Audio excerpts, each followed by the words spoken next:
Hello everyone, welcome on your YouTube channel Raj study point. आज मैं आपको पढ़ाऊंगी psychology. देखिए, मैं आपको साइकोलॉजी पढ़ा रही हूँ, जिसका child development and child psychology first chapter complete कराकर मैंने अपने यूट्यूब चैनल राज स्टडी पॉइंट पर विद एमसीक्यू उसके इंपॉर्टेंट क्वेश्चंस के साथ मैंने उसके 100 इंपॉर्टेंट क्वेश्चंस कराए हैं। उन सब के साथ मैं अपने यूट्यूब चैनल पर अपलोड कर चुकी हूँ। अगर आपने नहीं देखा है तो पहले आप उस वीडियो को देख सकते हैं। और देखिए, मैं आपको बताती हूँ कि मैंने साइकोलॉजी की जो बेसिक चीज़ें हैं वो भी उसकी वीडियो बनाकर आपके साथ डिस्कस किया है, आपको कुछ पॉइंट उसके समझाए हैं और वो भी अपने यूट्यूब चैनल राज स्टडी पॉइंट पर अपलोड कर दिया है। अगर आप आज मैं आपको पढ़ाऊंगी एजुकेशनल साइकोलॉजी, मतलब शिक्षा मनोविज्ञान कि मतलब शिक्षा मनोविज्ञान क्या है। एजुकेशनल साइकोलॉजी मीन्स शिक्षा मनोविज्ञान। आज मैं आपको इसके बारे में बताऊंगी और आई होप कि आपको बहुत अच्छे से समझाऊंगी, समझाने की पूरी कोशिश करूंगी, जिससे कि आपको बहुत बेसिक बेसिक चीज़ें समझ में आ जाए। अगर आप मेरे इस चैनल पर नए हैं तो आप मेरी वीडियो को एंड तक ज़रूर देखें, उसे पूरा समझें और अगर आपको समझ में आए तो लाइक करें, अपने दोस्तों के साथ शेयर करें और मेरे इस चैनल पर नए हैं तो मेरे इस चैनल को सब्सक्राइब करें। देखिए, अगर आप सी टैट एग्ज़ाम देना चाहते हैं या किसी भी स्टेट में एग्ज़ाम देना चाहते हैं, जैसे कि सी टैट हो गया, यूपी टैट हो गया, आपका एच टैट हो गया, या फिर आप कोई भी टीचिंग एग्ज़ाम की प्रिपरेशन कर रहे हैं जैसे कि KVS, super TET, NVS, DSSB, तो उसमें आपको साइकोलॉजी देखने को मिलती है और बहुत ही इंपॉर्टेंट रोल प्ले करती है। तो चलिए, मैं अब बात ना करते हुए आपके साथ डिस्कस करती हूँ।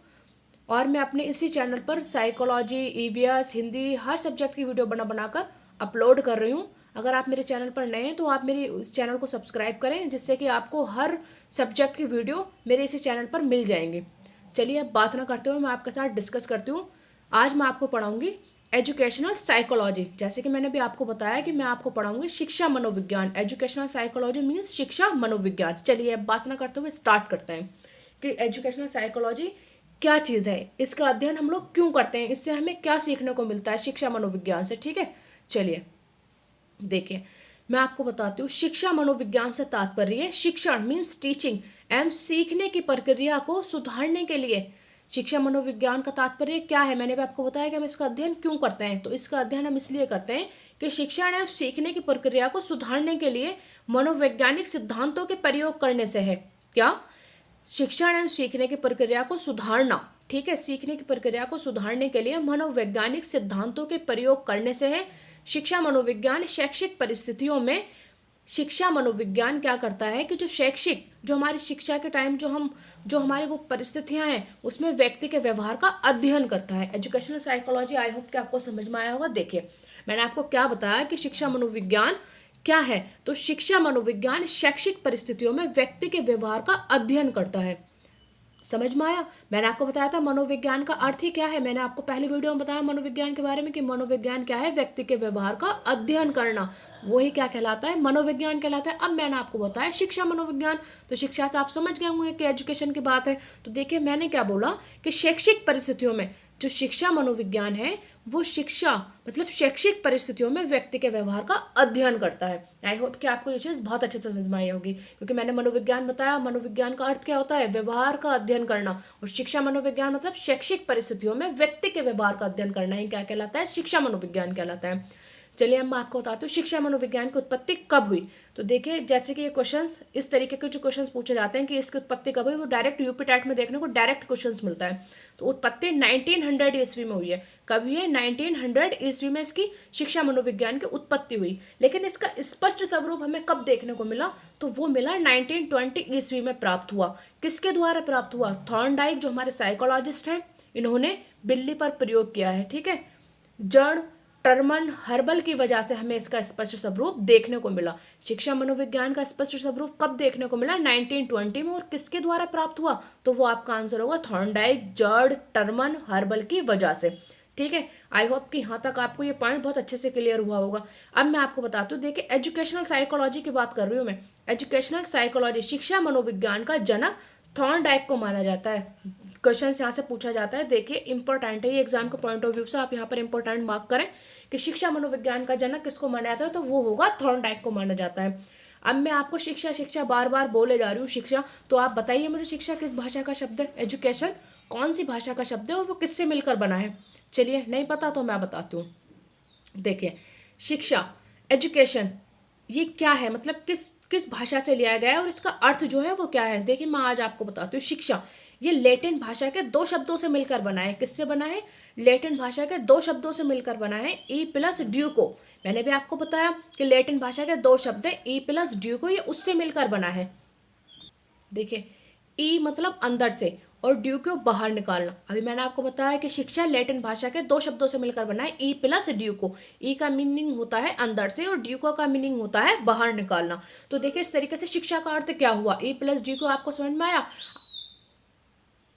देखिए आई होप कि यहाँ तक आपको समझ में आया। अब मैं आपको बताती हूँ अंदर से बाहर निकालना। तो देखिए शिक्षा का मीनिंग क्या होगा? शिक्षा बालक के अंतर्निहित जो उसके अंदर हैं, जो उसके अंदर जो योग्यता है, शिक्षा बालक के अंतर्निहित योग्यताओं को बाहर निकालती है। जैसे कि मैंने आपको बताया ई ड्यू को मतलब अंदर से बाहर निकालना। तो शिक्षा बालक के अंतर्निहित योग्यताओं को, जैसे कि मैंने आपको बताया, शिक्षा बालक की अंतर्निहित योग्यताओं को बाहर निकालती है। आई होप कि यहाँ तक आपको बहुत अच्छे से क्लियर हो गया होगा। चलिए अब आगे चलते हैं। मैं आपको बताती हूँ शिक्षा मनोविज्ञान, मतलब जो शिक्षा मनोविज्ञान है उसका केंद्र बिंदु बिंदु जो है वो किसको माना गया है। देखिए इसका केंद्र बिंदु बालक ही है। भाई जाहिर सी बात है, हमें बच्चे को पढ़ाना है, बच्चे को गाइड करना है, बच्चे को एजुकेशन देनी है, तो हमें उसका केंद्र बिंदु किसको मानना चाहिए? बालक को ही तो माना जाएगा, ना कि शिक्षक को। शिक्षक तो पढ़ा हुआ होता है पहले, उसका तो काम है कि बच्चे को पढ़ाना, ठीक है। तो शिक्षा मनोविज्ञान मतलब इन्होंने क्या माना है? इसका केंद्र बिंदु बालक को माना है। शिक्षा मतलब इसका केंद्र बिंदु कौन है? बालक है, बच्चा है, ठीक है। चलिए मैं आपको बताती हूँ शिक्षा मनोविज्ञान की प्रकृति, नेचर ऑफ एजुकेशनल साइकोलॉजी। शिक्षा मनोविज्ञान की प्रकृति के बारे में बता रही हूँ। देखिए शिक्षा मनोविज्ञान की प्रकृति मैंने आपको पहले भी डिस्कस किया है, वैज्ञानिक होती है। शिक्षा मनोविज्ञान की प्रकृति कैसी होती है? वैज्ञानिक होती है, क्योंकि शैक्षिक वातावरण में अधिगमकर्ता, अधिगमकर्ता आप समझ रहे हैं कौन है? अधिगमकर्ता मीन्स लर्नर, जो चीजों को सीख रहा है, ठीक है। अधिगमकर्ता के व्यवहार का वैज्ञानिक विधियों, नियमों तथा सिद्धांतों के माध्यम से अध्ययन किया जाता है। आप समझ गए होंगे कि एजुकेशनल साइकोलॉजी की जो प्रकृति है वो कैसी है? वैज्ञानिक होती है। और शैक्षिक वातावरण मतलब शिक्षा के माहौल में अधिगमकर्ता के व्यवहार का वैज्ञानिक विधियों, नियमों तथा सिद्धांतों के माध्यम से अध्ययन किया जाता है। आई होप कि आप यहाँ तक समझ चुके होंगे। जैसे कि मैं आपको बता रही हूँ, मनोविज्ञान का अर्थ होता है कि व्यवहार का अध्ययन करना, तो आप इन चीज़ों को समझ जाइए। अब देखें नेक्स्ट पॉइंट इसका क्या है। शिक्षा मनोविज्ञान व्यवहार का विज्ञान है। कैसा? जो शिक्षा मनोविज्ञान है वो व्यवहार का विज्ञान है। मैंने आपको बताया कि मनोविज्ञान का अर्थ ही है व्यवहार का अध्ययन करना, क्योंकि इसमें शैक्षणिक परिस्थिति के अंतर्गत बालक के व्यवहार का अध्ययन किया जाता है। देखिए शिक्षा मनोविज्ञान व्यवहार का विज्ञान है, और ये शिक्षा मनोविज्ञान इसका नाम क्यों है? क्योंकि शैक्षणिक परिस्थिति के अंतर्गत बालक के व्यवहार का अध्ययन किया जाता है। शैक्षणिक परिस्थितियों में बालक के व्यवहार का अध्ययन किया जाता है। अब मैं आपको बताती हूँ इसका नेक्स्ट पॉइंट। शैक्षणिक परिस्थितियों के अंतर्गत बालक के व्यवहार का अध्ययन करना ही शिक्षा मनोविज्ञान कहलाता है। अब आप समझ गए होंगे कि देखिए व्यवहार का अध्ययन करना ही तो मनोविज्ञान है। अब शिक्षा मनोविज्ञान है तो मीन्स शैक्षणिक परिस्थितियां, जो शिक्षा के हमारे अंतर्गत जो परिस्थितियां हैं, तो शैक्षणिक परिस्थितियों के अंतर्गत बालक के व्यवहार का अध्ययन करना ही शिक्षा मनोविज्ञान की विषय वस्तु है, ठीक है। आई होप कि आपको यहाँ तक बहुत अच्छे से समझ में आया होगा। अब चलते हैं आगे की तरफ। देखिए यहाँ से इंपॉर्टेंट पॉइंट आप नोट डाउन करिएगा, ये जरूर इंपॉर्टेंट, बहुत ही इंपॉर्टेंट पॉइंट है यूपीटेट के एग्जाम के पॉइंट ऑफ व्यू से। आपको यूपीटेट, एचटेट, रिगेट, इस तरह के क्वेश्चन जो देखने को मिलते हैं, केवीएस डायरेक्ट एग्जाम में पूछे जाते हैं। देखिए आधुनिक मनोविज्ञान के जनक कौन है, आपसे ये पूछा जाए तो इसका आंसर होगा आधुनिक मनोविज्ञान के जनक विलियम जेम्स हैं। और अगर आपसे पूछा जाए प्रकार्यवाद संप्रदाय के जनक कौन है, तो इसका भी आंसर क्या होगा? William James. और अगर आपसे पूछा जाए आत्म संपर्क की अवधारणा किसने दी, तो भी आंसर होगा विलियम जेम्स। देखिए तीनों पॉइंट मैंने आपके साथ डिस्कस किए हैं कि आधुनिक मनोविज्ञान के जनक विलियम जेम्स हैं, प्रकार्यवाद संप्रदाय के जनक विलियम जेम्स हैं, और आत्म संपर्क की अवधारणा ये भी किसने दी है, तो ये भी आंसर होगा विलियम जेम्स। आप इसे इंपॉर्टेंट पॉइंट करिएगा, इंपॉर्टेंट नोट डाउन, कि मतलब बहुत ही इंपॉर्टेंट है, एग्जाम में देखने को मिलता है और पूछे जाते हैं इस तरीके के क्वेश्चंस। चलिए अब कुछ साइकोलॉजिस्ट हैं और जिन्होंने एजुकेशनल साइकोलॉजी की जो डेफिनेशन दी है मैं आपके साथ वो डिस्कस करूंगी। इस चैप्टर में जितना भी था मैं आपके साथ पूरा निचोड़ आपको दे चुकी हूँ। एजुकेशनल साइकोलॉजी के बारे में आपको सब कुछ पता चल गया होगा। देखिए कुछ डेफिनेशन है जो बहुत ही पेपर के पॉइंट ऑफ व्यू से बहुत ही इंपॉर्टेंट है, ठीक है। जैसे कि मैं आपको बताती हूँ क्रो के बारे में, तो ये वेरी इंपॉर्टेंट है, आप मार्क करिए। डायरेक्ट एग्जाम में आपको यहीं से देखने को मिलेंगे। अगर आप रीड के एग्जाम देना चाहेंगे तो भी ये डेफिनेशंस आपको पूछे जाएंगे, और मैं वही डेफिनेशन आपके साथ डिस्कस करूंगी जो पूछी गई हैं या बहुत ही ज़्यादा जिनके चांस है। चलिए चलते हैं क्रो।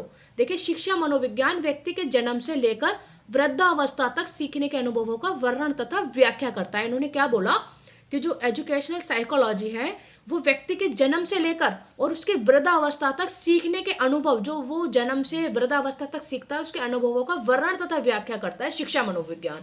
तो ये डेफिनेशन आप याद करेंगे, आपको 3-4 बार पढ़नी है तो बस आपके माइंड में आ जाएंगी और आप समझ ही गए होंगे। देखिए अब स्किनर के बारे में बताती हूँ, इन्होंने क्या बताया। इन्होंने 3 डेफिनेशंस में इनके आपके साथ डिस्कस करूंगी कि इन्होंने एजुकेशनल साइकोलॉजी के बारे में कौन कौन से डेफिनेशन दिए हैं। देखिए स्किनर, शिक्षा मनोविज्ञान मानवीय व्यवहार का शैक्षणिक परिस्थितियों में अध्ययन करता है। मैंने आपको क्या बताया, स्किनर ने कहा है कि जो शिक्षा मनोविज्ञान है, एजुकेशनल साइकोलॉजी, वो मानवीय व्यवहार, व्यवहार तो आप समझ ही गए होंगे, का शैक्षणिक परिस्थितियों में अध्ययन करता है। ये किसने कहा है, स्किनर ने कहा है। शैक्षणिक परिस्थितियों में अध्ययन करता है शिक्षा मनोविज्ञान मानवीय व्यवहार के। अब मैं आपको बताती हूँ इन्होंने दूसरा क्या बताया है कि शिक्षा मनोविज्ञान मनोविज्ञान की वह शाखा है जो सीखने और सिखाने की प्रक्रिया का अध्ययन करती है। ये किसने कहा, बीएफ स्किनर ने।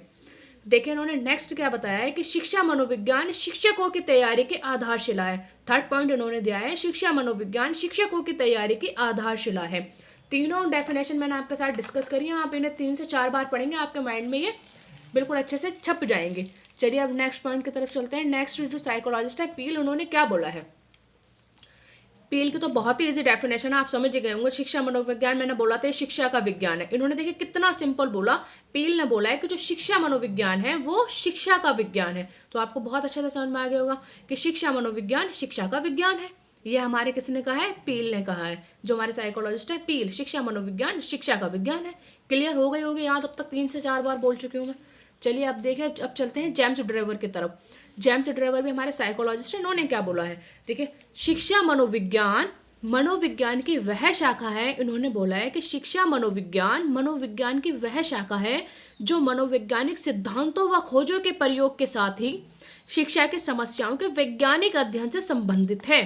जेम्स ड्रेवर ने क्या बोला है कि जो एजुकेशनल साइकोलॉजी है वो मनोविज्ञान की वह शाखा है जो मनोवैज्ञानिक सिद्धांतों व खोजों के प्रयोग के साथ ही शिक्षा के समस्याओं के वैज्ञानिक अध्ययन से संबंधित है। अब चलते हैं स्टीफन की तरफ। स्टीफन ने क्या कहा है, देखिए ये भी हमारे साइकोलॉजिस्ट है। एक डेफिनेशन आप इनकी पढ़िएगा, बस जितनी डेफिनेशन मैंने पढ़ाई है ना, इससे बाहर कोई डेफिनेशन नहीं पढ़ना, जरूरत ही नहीं है, बस इसमें से देखने को मिलेगी। स्टीफन, शिक्षा मनोविज्ञान शैक्षिक विकास का क्रमबद्ध अध्ययन है। इन्होंने क्या कहा है, शिक्षा मनोविज्ञान जो है वो शैक्षिक विकास का क्रमबद्ध अध्ययन है। तो इन्होंने बस इस चीज़ के बारे में बताया। आई होप कि आपको यहाँ तक बहुत अच्छे से समझ में आई होगी। सारी डेफिनेशन जितनी मैंने कराई, क्रो एंड क्रो, स्किनर के बारे में 3 बताई, पील की बताई शिक्षा मनोविज्ञान शिक्षा का विज्ञान है। पील की तो बहुत ही ईजी, आप इससे ही समझ जाओगे कि शिक्षा मनोविज्ञान शिक्षा का विज्ञान है। जेम्स ड्रेवर, देखिए जेम्स ड्रेवर, इसको याद रख लिया। ड्रेवर मतलब आपको एक मैं टैग वर्ड बताती हूँ, जैसे ड्रेवर मतलब ड्राइवर। ड्राइवर क्या करता है, तरह तरह के इलाकों की खोज करता है। तो जहाँ खोजो आज के जैसे कि सिद्धांतों व खोजो, तो आप इससे पहचानिए जेम्स ड्रेवर खोजो। ठीक है, शिक्षा मनोविज्ञान मनोविज्ञान की वह शाखा है जो मनोवैज्ञानिक सिद्धांत वो खोजो के प्रयोग के साथ ही शिक्षा की समस्याओं के वैज्ञानिक अध्ययन से संबंधित है। तो जेम्स ड्रेवर, एक की पॉइंट बना कर याद करिए। ड्राइवर जैसे ड्राइवर जगह जगह तरह तरह की जगहों पर जाता है और उनकी खोज करता है।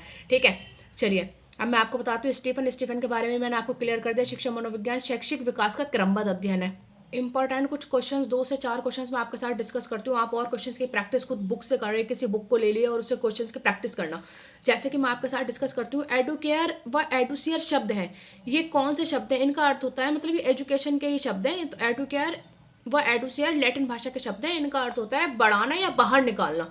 ठीक है, चलिए शिक्षा मनोविज्ञान के देन है। शिक्षा मनोविज्ञान ने क्या बोला, मैंने भी आपको क्या बताया था, शिक्षा मनोविज्ञान के देन है बाल केंद्रित शिक्षा। मैंने बोला था ना कि शिक्षा किस पर केंद्रित होनी चाहिए, शिक्षा जो है वो बाल केंद्रित होनी चाहिए। तो ये किसके देन है, शिक्षा मनोविज्ञान के देन है बाल केंद्रित शिक्षा। आई होप कि आपको यहाँ तक बहुत अच्छे से समझ में आया होगा। मैंने भी आपको पहले ही बताया वीडियो में शिक्षा मनोविज्ञान के देन क्या है, बाल केंद्रित शिक्षा। अब मैं आपको बताती हूँ शिक्षा का मुख्य उद्देश्य क्या है।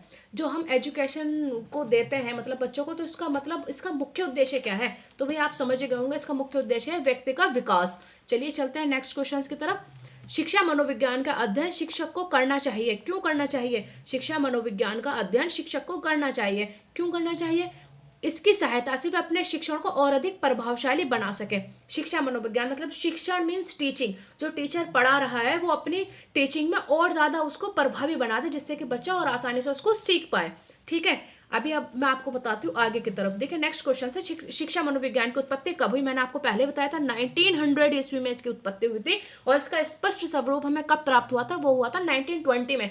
किसके द्वारा? जर्ड, टर्मन, मैंने आपको ऐसे सब चीज़ों के बारे में बताया कि किसकी वजह से हमें, थॉर्नडाइक, इनकी वजह से हमें इसका स्पष्ट स्वरूप प्राप्त हुआ। तो कुछ क्वेश्चंस थे जो मैंने आपके साथ डिस्कस किए, पूरा चैप्टर मैंने आपके साथ डिस्कस किया है।